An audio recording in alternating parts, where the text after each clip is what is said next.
among that class of people. And then you have Carib blacks. Carib blacks are in a sense, but especially young blacks are in a similar situation as young blacks here in America. They're stopped, arbitrarily stopped, they're shot. Same police, misuse and or rather abuse as anyone else. But I went up there. I didn't really go up there to shoot the homeless. I went up to shoot some crones on Toronto, and I never did. I never got around to it because after I took a walk around the bus station, got an idea of what I was after. I just followed the homeless path, and also ran into a demonstration at the University of Toronto, which was kind of interesting. It was an animal rights demo. But like I say, Toronto. So where does the Caribbeans come from? From the Caribbean, directly up there? The British part of it, the British, Jamaica, Trinidad, all the English-speaking places. So what was the drawing point for them to go there initially, from your perception? From my perception is opportunity, financial? Better opportunity and a cultural relationship, actually, more so than in the United States, because of their the British presence in the Caribbean. There's not, I mean, of course, there's a lot of them up there, but they sort of bypass the United States. I met this guy who had lived in England first, and then he lived in New York City. He was homeless, but his family's from Toronto. I didn't see how many African Americans in Toronto, which was interesting. I mean, there's a few because they're not far. I mean, Toronto's not far from Buffalo, New York, so that's their main trading partner, actually. Rochester, interesting place though. Homelessness is all over Canada. I mean, it's just so noticeable in the major cities. So how do they go about the homeless eating and sleeping and? Well, they have shelters. I mean, they have the municipal or the province government. They have shelters. They have the Salvation Army and a few rescue missions, but it doesn't accommodate all of the homeless. I would suspect it's about, give or take, 3,500 homeless, 4,000. It's a lot. I mean, when you look at New York City, it's not, because you may find 3,000 homeless right in the Lower East Side or in Harlem. But for a city of that size and the type of government that they have, it's kind of surprising. It's like Boston. Boston has a similar situation. Boston has about 5,000 people on the street, which is surprising. And most of them ended up homeless because of there's drugs and alcohol, domestic situations that went sour. I mean, Jamaica just got out of jail like you do in New York City. And what's the other problem? Gentrification. Rent up there is dumb. It's dumb for that part of the world, even though it's cheap. You can get a one-bedroom apartment for like $450. Nice too. I mean, really nice for $450, but that's a lot for a homeless person or a low-wage person. So I end up in the street. I mean, they don't have that kind of situation where they crack down on the homeless in certain public places, but nothing like in New York City, where they ran most of the homeless to the fringes or forced them to go underground. They don't do that kind of stuff. But they will eventually. If the homelessness situation increases the population, then it'll do like San Francisco, for example, is cracking down, and that's one of the most liberal cities in the country, allegedly. Toronto will eventually crack down. Now, where you push the homeless is beyond my imagination. I mean, you push the homeless out of New York City to Newark, the way you push them out of Toronto. So the weather's pretty bad up there, and Yeah, so that puts another crinkle on yeah, people on the street. yeah. But yet, no, they're all on the street in the nooks and crannies where. Oh yeah, they're just like New York City. I mean, you can. The government says that they're stuck in nook and crannies. What's a nook and a cranny? I mean, in New York City, homelessness has increased since the Giuliani administration. I mean, it has decreased, it increased. And what we found in New York City is that not only has the homeless population continue to grow, the complexion, the racial composition of homelessness has changed from what it was 10, 15 years ago, and it's almost all black now. And age group between 18 and 35, males. And you have a larger number of young black males, I mean younger than 18 who are in the street. And a good percentage of those have multiple problems in addition to sexual orientation problems. Nobody's really tackling that issue yet of teen homelessness and teen gay homeless situation. Some of the newspapers, and Blade did a good piece, and this paper Spirit, one of these community papers, did an excellent piece on teenage homelessness. And they're also getting back to New York City. I mean, Toronto is another route. Nobody's doing anything on amputees or wheelchair-bound homeless other than myself. I've been looking at that. They're kind of rare, but you have to know where they're at. I mean, only in certain little spots around the city. You'll see more in Harlem, for example, than you do homeless people than you do south of 59th Street. And then you'll pick up and find more homeless south of Canal Street. Amputees, that is. People missing limbs and that variety, or people stuck in wheelchairs. I've only encountered 2 blind people since I started my project back in the mid-'80s. 2 blind people. I've never really seen too many blind people. I suspect that there's no telling what happened to them.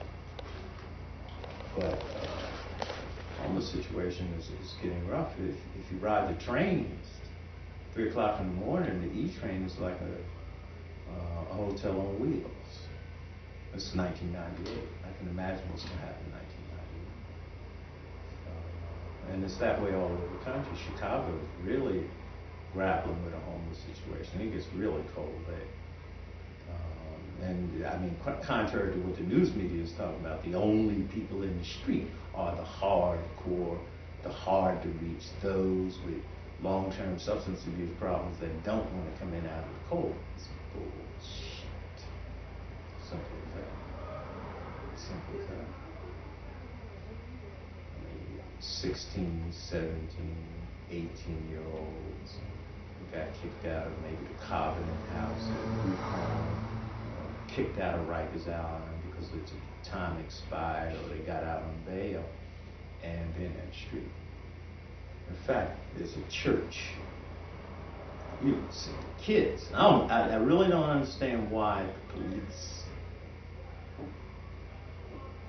I mean, there's kids that line up on this church at. It's in the 50s on the east side. No, on the west side because it's closer to Fifth Avenue. Any day around 12 o'clock. Nothing but kids, homeless.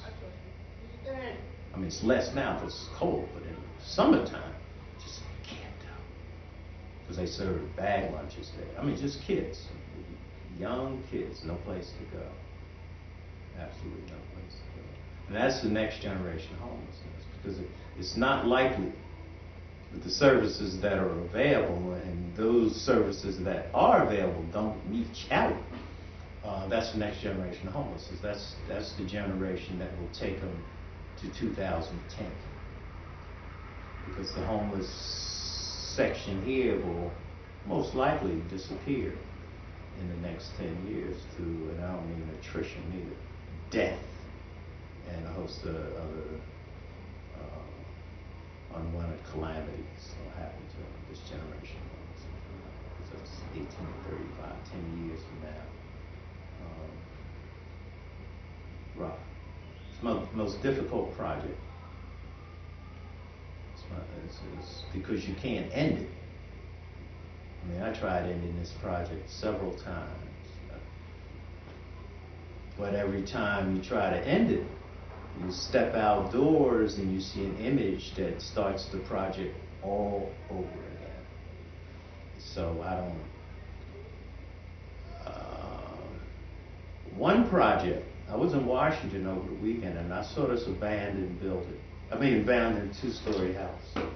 And up the top it said, Jesus is the, and the way had wooden, two-story wood frame boarded up. And it gave me an idea to turn my project in terms of architecture dispossessed into another dimension and do abandoned single-family houses, wood frame, and tie it into architecture dispossessed.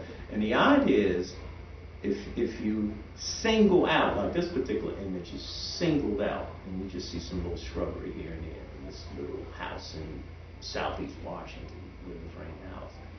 If you look at the house, you say, damn, where are the occupants? Now, occupants technically are dispossessed or displaced or homeless somewhere. They move from there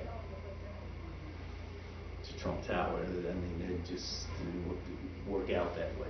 So what I want to do, I want to find out, I want to do abandoned, boarded up, wood frame houses, or burned out wood frame houses. I have some excellent ones from Newark, particularly ones that sit in vacant lots where there's a big expanse of urban land, and tie that in with my shacks and give it a whole new dimension.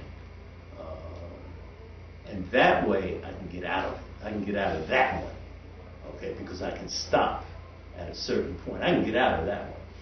And I'm glad, because I think that architecture to dispossess went as far as it could, okay, because of a number of factors. Number one, homeless don't build shanties anymore. They're just little temporary cardboard things or plywood things. But architecture to dispossess has taken on the character of its own by including these abandoned properties. Not big apartment buildings would be nice, but I'm only looking for little things, like little 1-story, 2-story wooden frame, boarded up, burned out. That's some excellent ones out of Queens too. So where it just sits there, you say, well, damn, what's happening? Now where are these people at? Did they get burned up in the fire? And that kind of stuff. And then I have one final image I'm going to throw in there and end the whole project. It's a burned out church. Huge cathedral type. No roof, everything's out. And a big huge sign in front of it, making way for Society Hill. I'm going to end it. And that's a remarkable image. Because if you see, and I got images of Society Hill, groundbreaking. What was his name? It used to be over there, Gibson. I got that asshole, big shovel of shit, but I put him in nothing. But I got photographs of Society Hill. But I'm gonna end that. I just recently took a couple nice little images, little shacks, and that's it. The homeless thing I'll never end. I'll just keep going, because I don't see any difference between the homeless, the displaced, the dispossessed, and the refugees. They're all the same. Okay, so if I'm in Sierra Leone someplace, I can just pick up where I left off. Same people.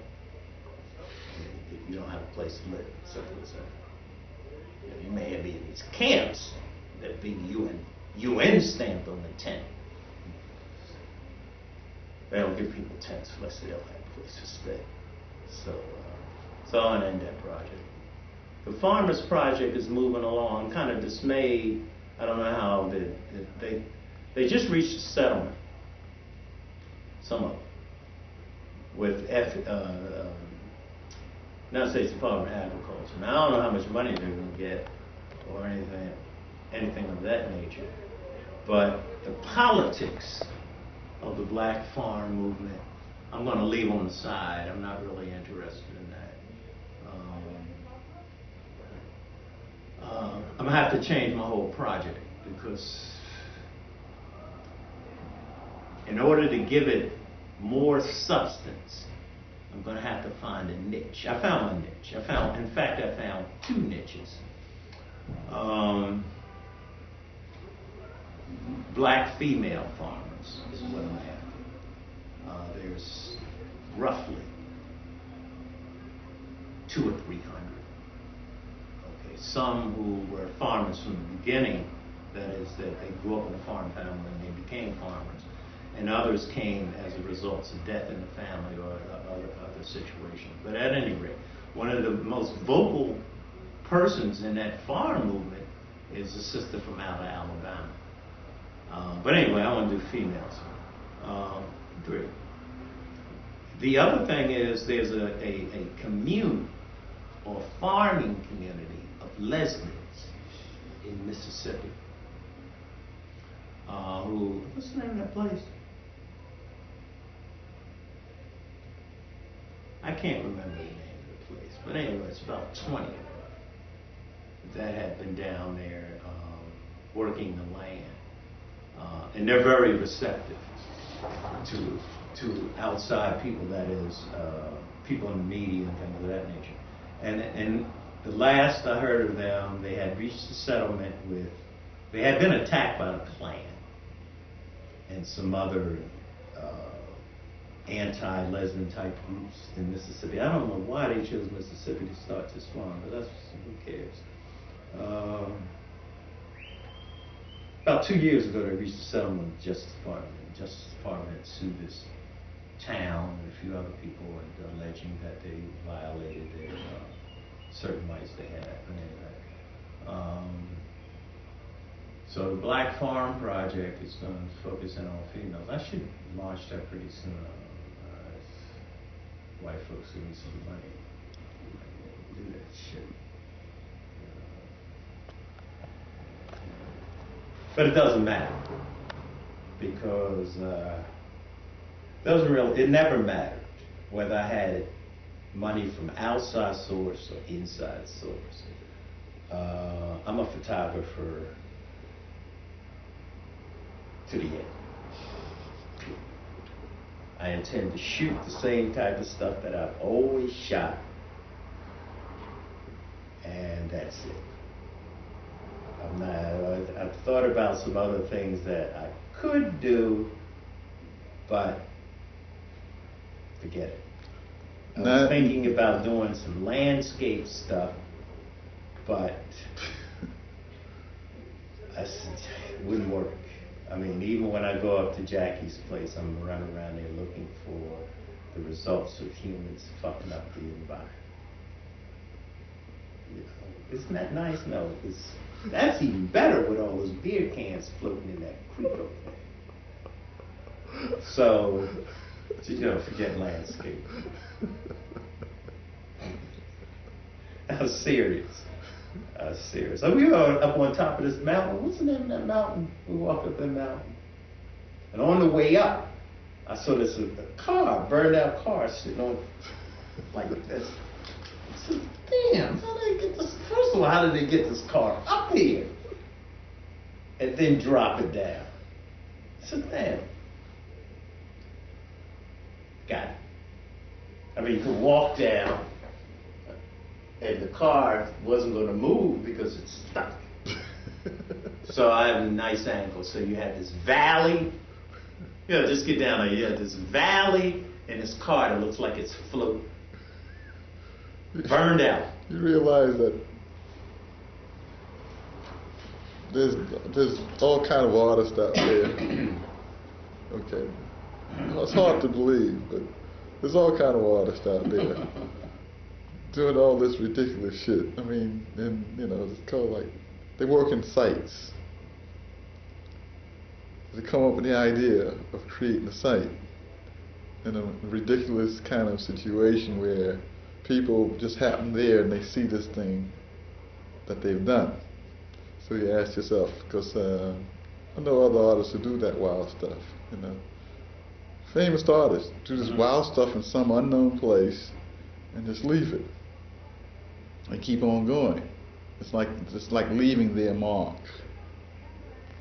So this call here kind of like brings to mind that kind of situation. In fact, it's like different artists who do things on the street down here. You walk by and say, "That's that ain't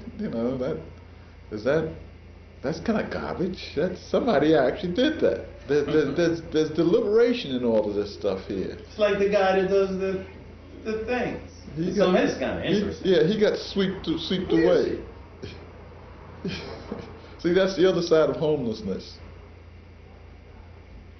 When you get ridiculous with your homelessness, you get adopted. And you get pulled out of the hole real fast, because you don't want too many people acting this level of ridiculousness. Otherwise, you're going to have to pull them all out of the hole. And he went to the ultimate extreme. He kept going back after they kept pulling him away, kept going back after they pulled him away. And eventually, it was just a matter of time before they were going to break him from all of that. He goes down the street now, he's in a hurry. Nice shoes, nice clothes. He's like looking ahead. He's looking ahead. He's not going through the programs. You know what the programs are, right? And I say 3/4 of people who used to be on the street had a choice.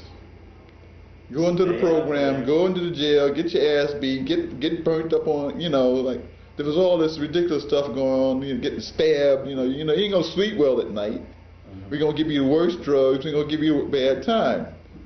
So 15% went the bad time way. Out of that 15%, about 5% is still in place. Like, they still, they didn't leave the neighborhoods. They're still in the neighborhood. And I'm like, damn, they're pretty hardcore, huh?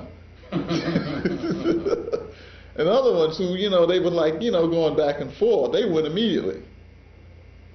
Sit them down south someplace, some religious institution, cleans their mind up, give them the right kind of stuff, and they literally lock down.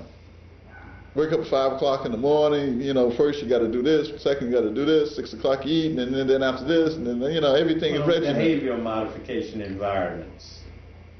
Exactly. Then they moved into different institutions up here. Now they still locked down. Walk around with IDs. Then they go over here, and then from here they go to work fairs, different work fair programs. All these different institutions while are out there, like IBM and all these other people, got these programs to hire them. See what level of intellect they are and pull them into the system. That's the secret program for the intelligent ones. And over a period of 4 or 5 years, all of a sudden, they drive around in nice cars, and they done cleaned up the act, like this dude out here. He was smart enough to realize that there was rewards in him going back into the system. First, it was his art form they was interested in. Then they found he was intelligent. He wasn't crazy. He was just going. He was a great actor. So all of that somehow or another became currency for him. And this one woman just pulled him and pulled him and pulled him and pulled him. You see them going down the street. He'd be looking in the garbage for things. This is a great idea. I can use this. And she'd just stand there like looking at him, like, come on, you don't have to do that no more. That's good. I got all of his shit too, all over the one thing. Every piece he ever done around here, got it, including him, assembling shit. So that's why I came up with the idea of white art. Him, he was good at it.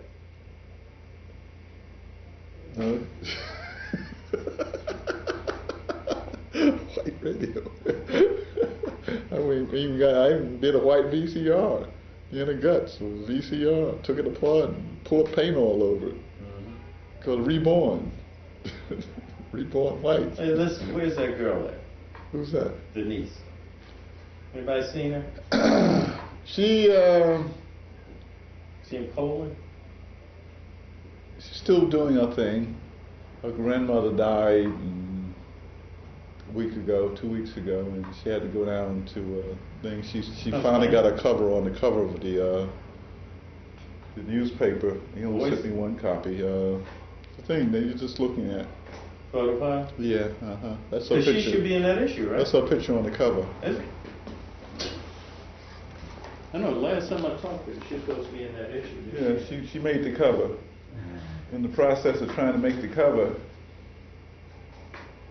she was cooking cookies for their Christmas party and forgot, left the stove on.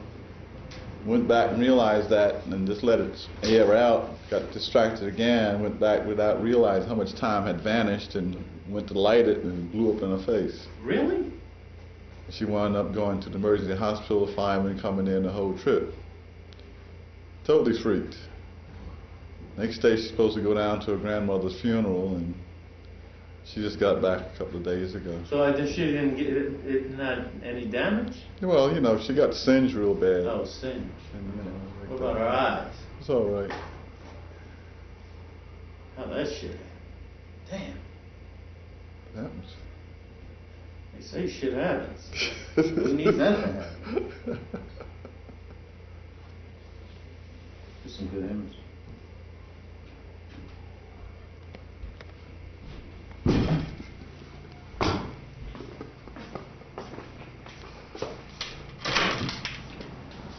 Hey, how you doing? Been expecting me? Of course. You're always expecting people to fool you. I just got straightened out and cleaned out and everything off the wall and Thank you very much. all prepared for you.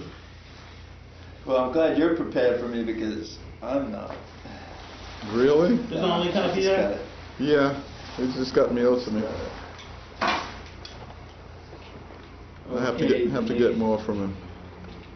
Okay, it's a good piece. See how my money was invested, we'll say, right? Yeah. I can say. It's further in. Should be around that area there. There you go. Yeah. See? That's what I mean. It's already done. You gotta go the other way. Huh? You gotta go the other way. If you're gonna do it, you gotta be ultimate ridiculous. I'm looking. It's further in. Further Too in, anxious. Huh? It's there. You keep going I by. don't want to see it. Shit, I just don't want to fucking see it. It looks good. It look alright? Very good. It works. I need copy. Yeah, actually, I improved it a little This is bit. the photographer that Hey, how you showed doing? this stuff. Hey, Tony. David. How you doing? You getting ready to hang? Getting ready psychologically. Want to show me the things that you're doing? With this. No, he's kind of work he does. He had a couple of shows Yeah. here. Yeah, check it out. I'm working on these are work. Keep it in your pocket, man. Good work for don't matter. What you doing? I'm going to be putting some work prints in my exhibition. I know that sucks, but What do you mean work prints? Everybody talk work RC, prints. man, because they're fucking RC. They're not fiber. We That's live in a nuts. new world now. You don't have to put Don't on have a to cap put and fiber. gown outfit and That's the stand in problem. appreciation. Exactly. Yes, That's yes. the fucking problem right That's there, what you man. think. That's, you see, that's the problem. You got any paper? Paper. No, you don't. You want some paper?